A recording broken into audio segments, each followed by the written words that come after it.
제가 고등학교 때 항상 가방 안에 들고 다니던 책이 있습니다. 요즘도 있는지 모르겠는데 수학의 정석이라는 책이에요. 그 책을 펼쳐 보면 그냥 빨간색 볼펜으로 이렇게 별표가 되어 있고 그 형광펜으로 그냥 줄이 쫙쫙 가 있고 하도 그 가방 안에 들고 다녀가지고 이 책이 그냥 막 너덜너덜해졌습니다. 제가 수학을 참 좋아하고 또 너무 잘해서 그 책을 그렇게 가지고 다녔겠습니까? 수학을 제일 못했어요. 이게 성적이 안 나옵니다. 그래서 걱정이 돼가지고 그냥 가방 안에 계속 넣고 다닌 거죠. 그 책이 지금 어디에 있을까요? 고등학교 또 졸업한 이후로 그 책을 본 적이 없습니다. 그냥 완전히 사라져 버렸어요. 그런데 제가 고등학교 때에 있는 것 중에서 아직까지 가지고 있는 것이 있습니다. 편지예요. 이사 갈 때마다 제가 항상 제일 먼저 확인하는 것이 편지함입니다.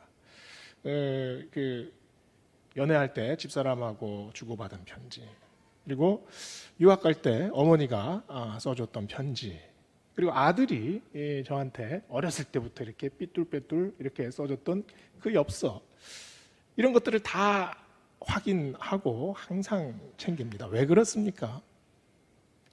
편지에는 마음을 나눈 기록이기 때문입니다. 이 편지는 다른 것보다도 훨씬 더 소중하기 때문이죠. 성경은 편지입니다.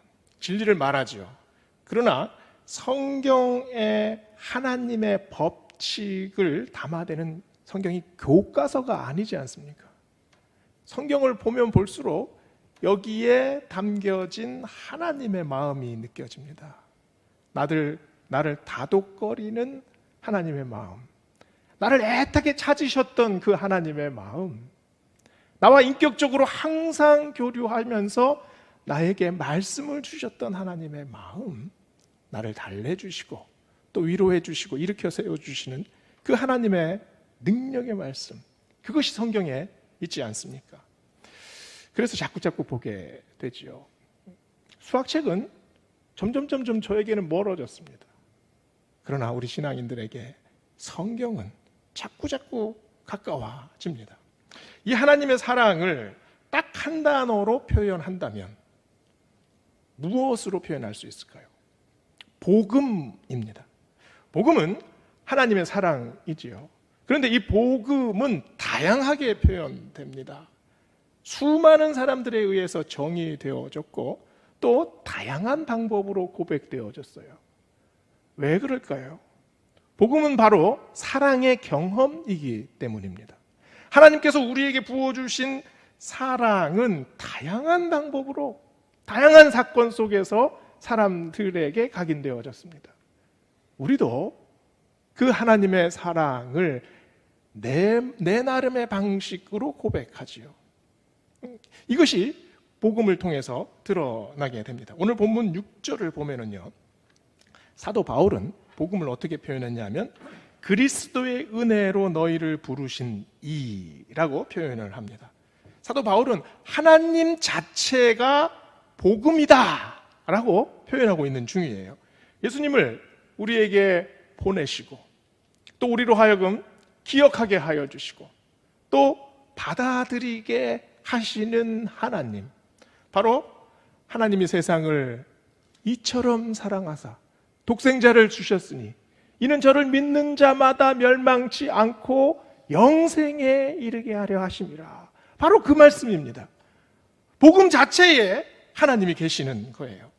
하나님의 독생자가 우리와 함께 거니시고 또 우리와 함께 먹고 또 제자들을 데리고 이 땅에서 하나님의 말씀을 선언하셨습니다.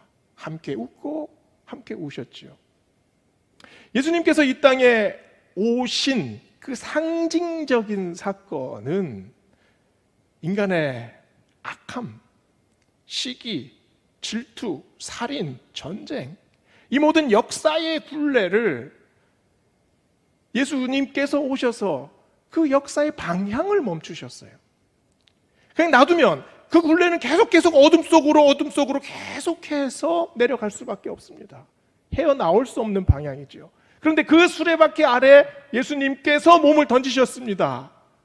이겨지시고 찢기시고 피 흘리셨습니다. 그리고 기어코 그 인간이 만들어 놓은 역사의 그 방향을 완전히 돌려놓으셨죠.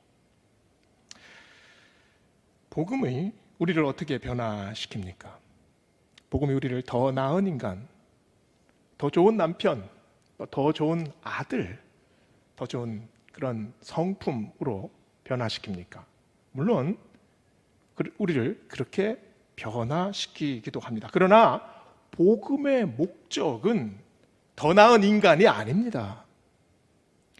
복음의 목적은 우리가 인생을 살아가면서 조언을 해주거나 아니면 지침을 주거나 충고를 하는 수준에서 멈추지 않습니다.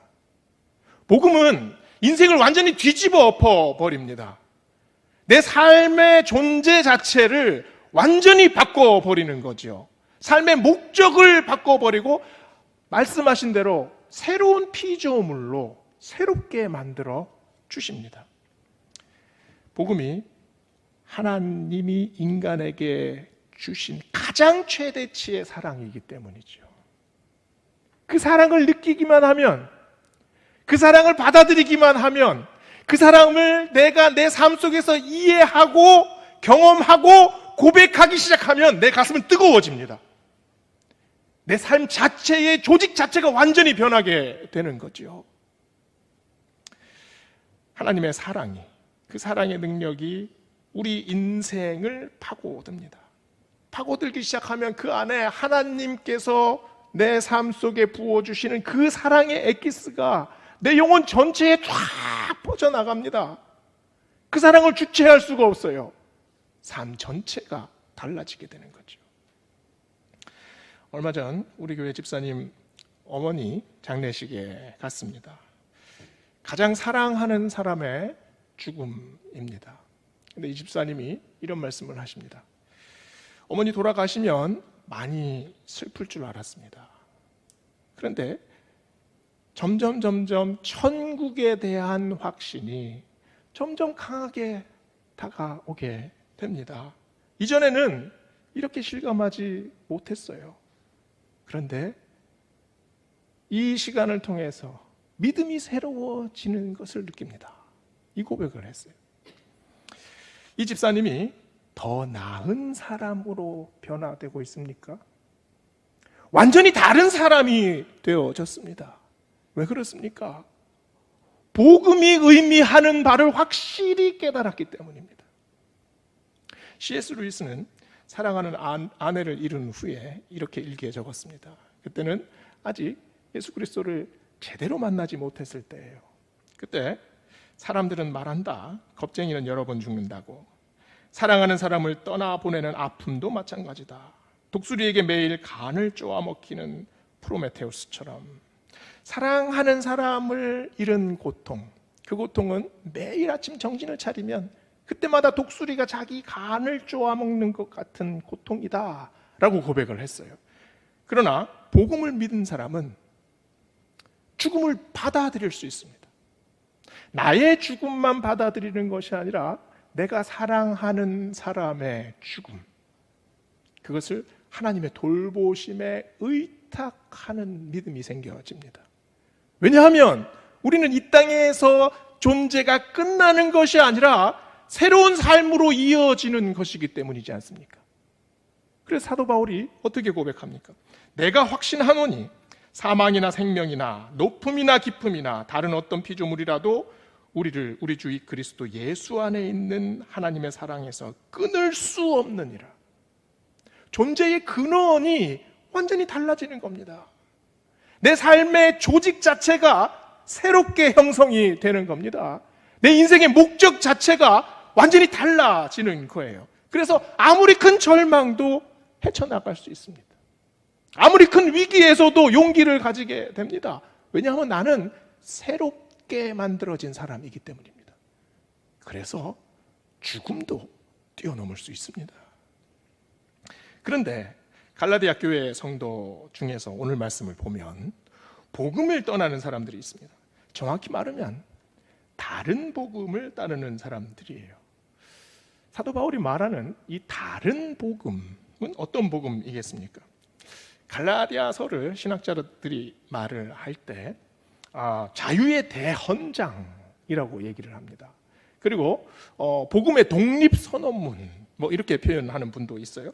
무엇으로부터의 자유이고 무엇으로부터의 독립일까요? 율법으로부터의 자유입니다. 갈라디아서를 통해 사도 바울은 지금 복음의 대로를 새롭게 제시하고 있습니다. 구약의 성도들은 하나님에게 가까이 가기 위해서는 마치 수많은 돌계단, 율법의 규정들을 하나하나 밟으면서 하나님에게 갔어야 했습니다. 이 율법의 조문들 중에서 하나라도 어기게 되면 처음부터 다시 시작했어야 해요.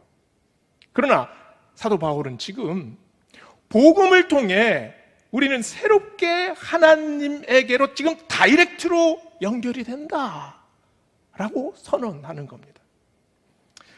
그래서 갈라디아 5장 1절은 이렇게 선언합니다. 그리스도께서 우리로 자유케 하려고 자유를 주셨으니 그러므로 굳세게 서서 다시는 종의 멍에를 매지 말라. 이게 갈라디아서의 전체 주제입니다. 그런데 여전히 율법 규정 하나하나를 지켜야 구원받는다라는 주장들이 생겨나기 시작해요.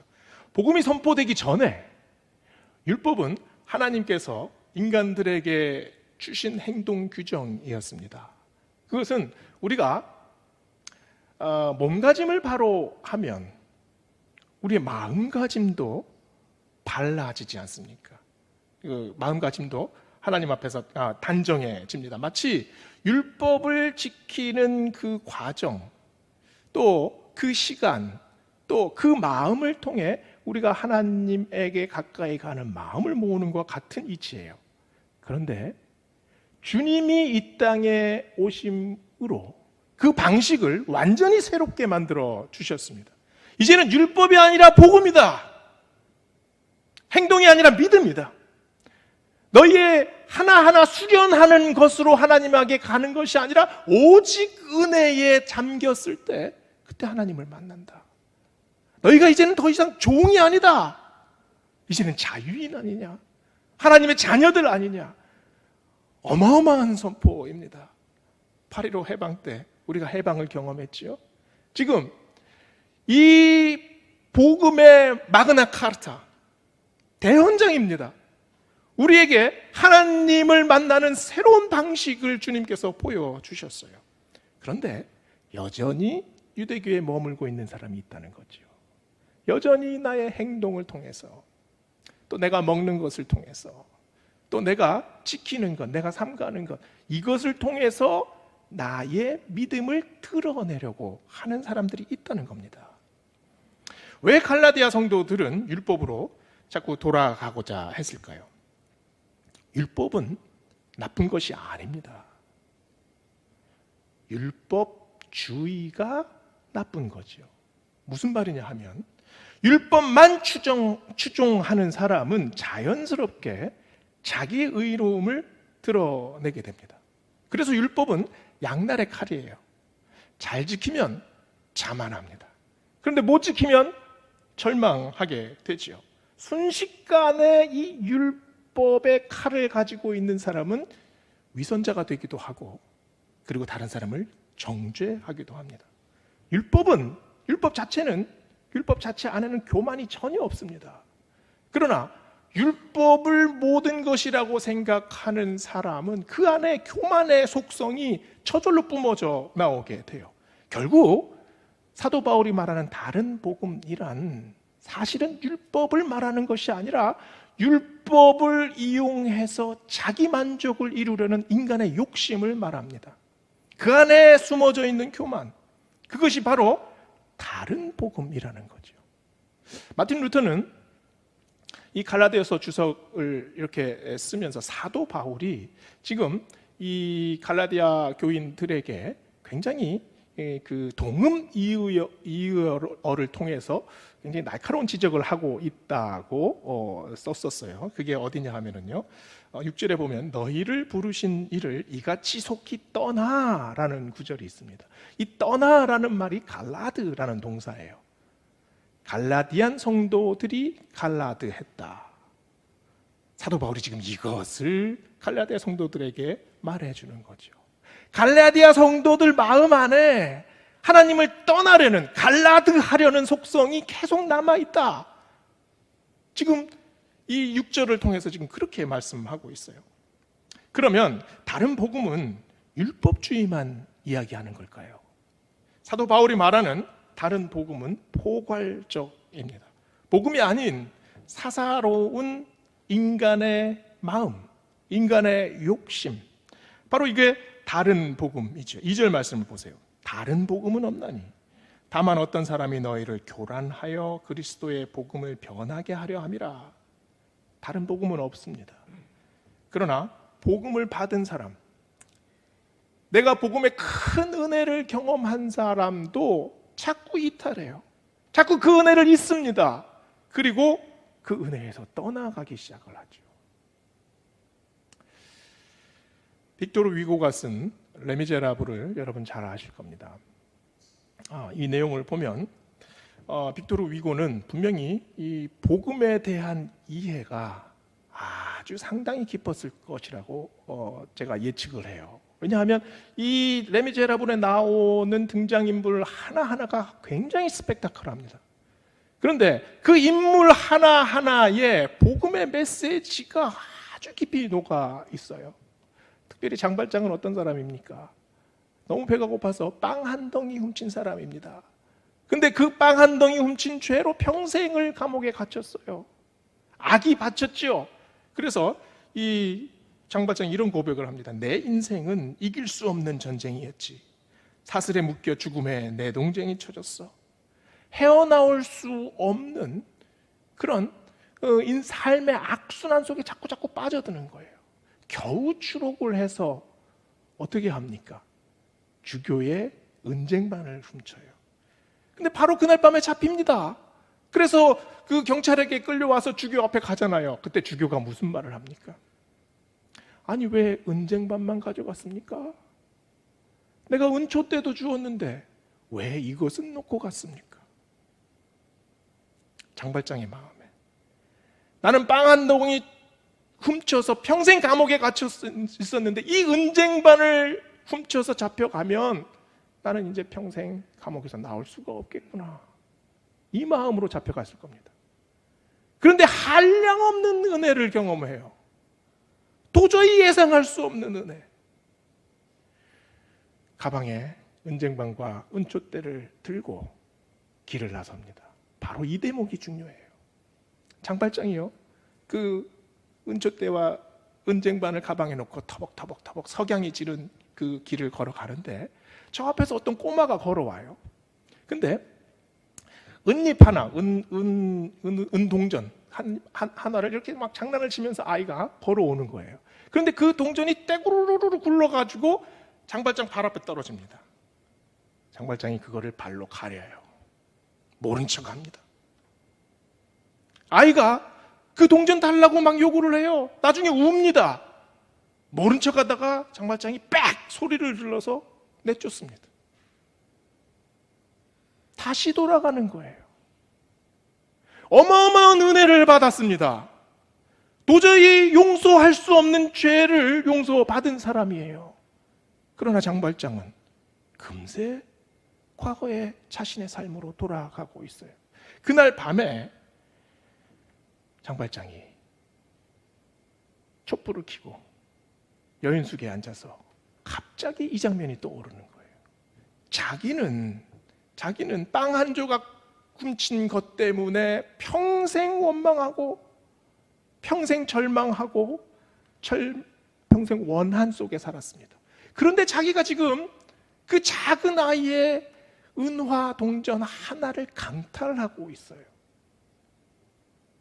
1만 달란트 속죄 받은 사람이 한 데나리온 빚진 자의 목을 잡고 흔드는 것과 전혀 다를 바가 없는 거죠. 다른 복음에 끌리는 마음은 복음을 떠나는 마음입니다. 영혼을 어루만지는 그 거대한 사랑 앞에 우리 모두는 무릎 꿇었습니다. 눈물 흘렸습니다. 그런데 언젠지도 모르게 우리는 다시 세상의 논리로 돌아갑니다. 은혜 받은 사람이 그 은혜를 안고 스스로 자폭하는 거죠. 오늘 말씀에서 보여주는 것, 그리고 빅토르 위고가 보여주는 것, 성화의 단계를 하나씩 보여줍니다. 이 밤에 촛불을 켜고 자신을 다시 돌아봤던 장발장은 그때부터 다른 삶을 살아가요. 커다란 은혜를 받았지만 그 순간 완전히 변하지 않습니다. 그러나 자기 앞에 펼쳐진 모든 인생의 삶의 갈래길에서, 갈등의 순간순간에서 그는 어떤 선택을 합니까? 희생을 택합니다. 사랑을 택합니다. 그 어마어마한 사랑을 점점 깨닫기 시작했기 때문이죠. 오늘 말씀에 다른 복음이라는 말이 4번이나 나옵니다. 원어로는 헤테론 유앙겔리온이라는 말을 써요. 유앙겔리온이 복음이지요. 헤테론이 다른이라는 뜻인데, 이 헤테로라는 단어가 참 묘합니다. 이 헤테로라는 단어는 비균질, 그리고 동일하지 않은 이런 뜻이에요. 그러나 동일하지 않은 이래서 이것을 굉장히 이질적인 것이라고 생각을 하는데요, 사실은 너무너무 유사합니다. 아주 작은 차이만 있을 뿐이에요. 이 헤테로라는 단어가 기독교 교회사에서 아주 중요하게 떠오르는 장면이 있어요. 그 325년 그 니케아에서 최초의 공의회가 있었습니다. 근데 그 공의회에서 아타나시우스는 그 아버지와 아들은 동일 본질이다, 본질이 같다, 하나님 아버지와 예수 그리스도는 똑같은 본질이시다, 호모우시아를 얘기를 합니다. 그래서 그것을 믿음으로 고백을 해요. 그런데 반대편에 있었던 아리우스는 아니다, 하나님과 예수 그리스도는 동일 본질이 아니다, 그래서 헤테로우시아를 주장을 합니다. 그래서 이단으로 파문이 되지요. 그래서 그리스 말로 이 이단을 헤테로독시라는 말을 써요. 헤테로는 아주 작은 차이입니다. 균질하지 않은 아주 미세한 차이가 있어요. 그러나 그것을 통해 이단이 생겨나게 되는 거죠. 삼위일체 교리는 그래서 요즘도 이단을 판별하는 아주 중요한 시금석이 됩니다. 복음도 마찬가지입니다. 호모 유앙겔리온, 동일한 복음, 너무나 중요한 말씀이에요. 왜냐하면 복음에도 위장된 복음이 있기 때문입니다. 8절을 보세요. 우리나 혹은 하늘로부터 온 천사라도 우리가 너희에게 전한 복음 외에 다른 복음을 전하면 저주를 받을지어다. 바울은 저주라는 단어를 거의 사용하지 않습니다. 바울 서신 전체를 놓고 봐도 저주라는 말을 쓴 경우가 한 11번 정도밖에 없는데, 오늘 본문에 연속해서 2번을 저주받을지어다 라고 강조를 하고 있어요. 그만큼 다른 복음에 대한 경계를 굉장히 강한 어조로 지금 피력하고 있는 겁니다. 복음은 동일합니다. 예수님은 다양한 상황에서 다양한 말씀으로 우리에게 복음을 말씀해 주셨어요. 그런데 그 다양함이 언제나 하나의 초점으로 모여집니다. 복음의 핵심 구절을 보세요. 너는 나를 누구라 하느냐? 주는 그리스도시요 살아계신 하나님의 아들이십니다. 이것이 복음입니다. 주 예수를 믿으라, 그리하면 너와 내 집이 구원을 얻으리라. 이것이 복음입니다. 다른 이로서는 구원을 얻을 수 없나니 천하 만민의 구원을 얻을 만한 다른 이름을 주신 일이 없음이니이다. 이것이 구원입니다. 복음에는 하나님의 의가 나타나서 믿음으로 이어지게 하나니 기록된 바 의인은 믿음으로 말미암아 살리라. 이것이 복음입니다. 복음은 다른 것 없습니다. 오직 예수 그리스도 안에 복음이 있습니다. 그래서 사도 바울은 다른 복음은 없다라고 단언하지 않습니까? 복음은 더럽고 추한 이 땅에 내리는 하나님의 은혜의 햇살입니다. 천상의 은혜. 가장 어두운 곳까지 비춰내리는 하나님의 은혜의 손길입니다. 네온사인 아래에서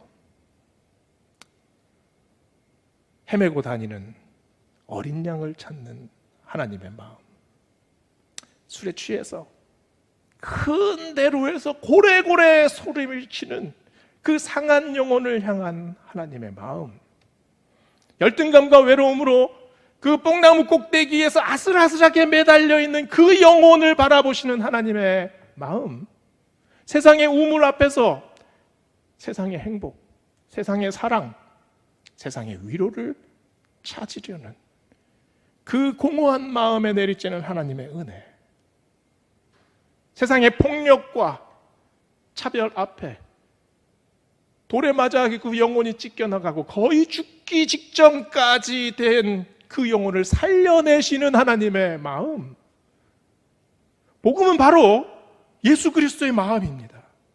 그 마음 안에 하나님의 사랑이 있습니다. 우리가 그 마음으로 들어가게 되면 그 마음에서 무엇을 발견합니까? 그 마음 안에 십자가가 있습니다. 그 십자가의 사랑을 우리가 느끼지 않습니까? 나도 하나님, 이제 그 십자가 길을 따라가겠습니다. 나도 주님 가신 그 길, 내가 약하고 내가 아무것도 아니지만 나도 그 길 따라가겠습니다. 우리의 다짐이 여기서 생겨나지 않습니까? 그런데 그 길이 쉽지 않습니다. 그 길은 좁은 길입니다. 바늘귀만큼 작아요. 마치 송곳 끝을 걸어가는 것 같지 않습니까? 우리는 그 길을 위해서 자꾸 다른 복음에 눈이 갑니다. 자꾸 다른 복음에 마음이 흔들려요. 휩쓸리게 되죠. 1만 달란트나 되는 은초대를 한 손에 쥐고 1달란트 동전을 보고 그 동전을 탈취하고자 하는 사람들이 바로 우리입니다. 생명을 빚진 자가 한 끼 음식을 가지고 다투는 사람이 바로 우리들 아닙니까? 사도 바울은 다른 복음을 율법주의로 돌아가는 것이다 라고 말을 했습니다. 그러나 다른 복음은 율법주의로 돌아가려는 인간의 마음입니다. 이것을 빌미로 육체의 종로로 타려는 마음이지요. 이렇게 보면 이 율법과 이 인간의 마음을 아주 첨예하게 대조시켜서 보여주는 장면이 있죠. 모세가 시내산에 올라가서 하나님께서 주시는 십계명을 받습니다. 근데 그 십계명을 받는 그 산 아래에서 이스라엘 백성들은 황금 우상을 만들어요. 황금 송아지를 만들어서 이것을 이 송아지가 바로 하나님의 모습이다 라고 우기지 않습니까? 그 마음이 어떤 마음입니까? 보이지 않는 하나님께서 우리를 이끌어 주셨으나 이제 보이는 황금으로 된 하나님의 형상을 우리가 만들었자.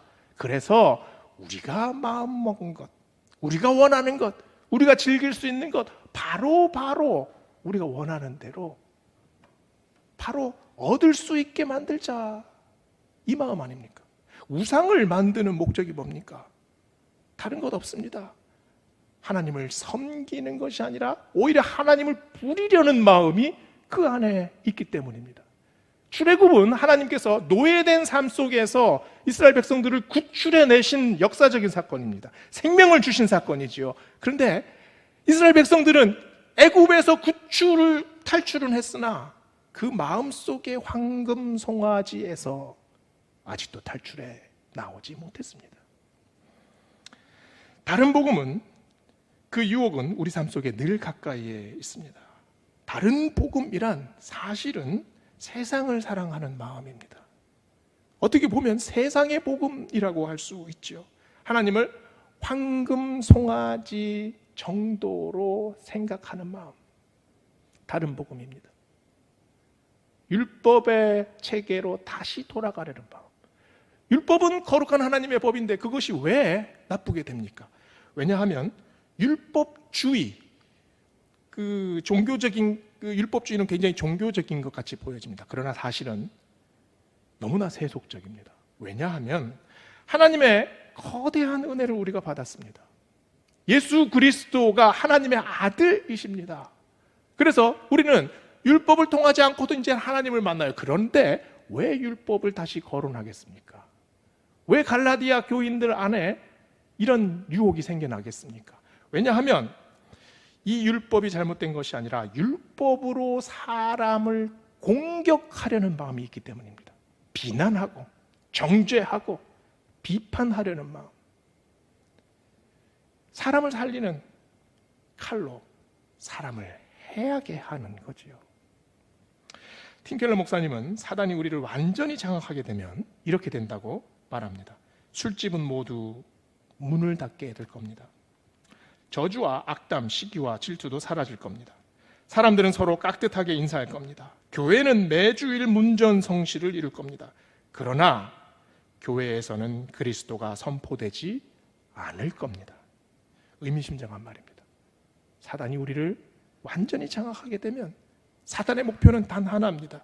예수 그리스도의 이름이 선포되지 못하는 것, 그것을 막기 위하여 모든 것을 허용한다는 말 아닙니까? 다른 복음은 없습니다. 고린도전서 13장 말씀 이렇게 한번 제가 읽어보겠습니다. 사람의 방언과 천사의 말을 할지라도 그리스도가 없으면 복음이 아닙니다. 예언하는 능력이 있어 모든 비밀과 모든 지식을 알고 산을 옮길 만한 믿음이 있어도 그리스도가 없으면 아무것도 아닙니다. 내게 있는 모든 것으로 구제하고 내 몸을 불사르게 내어줄지라도 그리스도가 없으면 복음이 아닙니다. 우리 안에 아무리 불타는 종교적인 열심이 있어도, 아무리 헌신을 하였다 하더라도, 아무리 오랫동안 교회에 출석했다고 해도 우리 안에 그리스도가 없으면 우리는 아무것도 아닙니다. 기도하시겠습니다.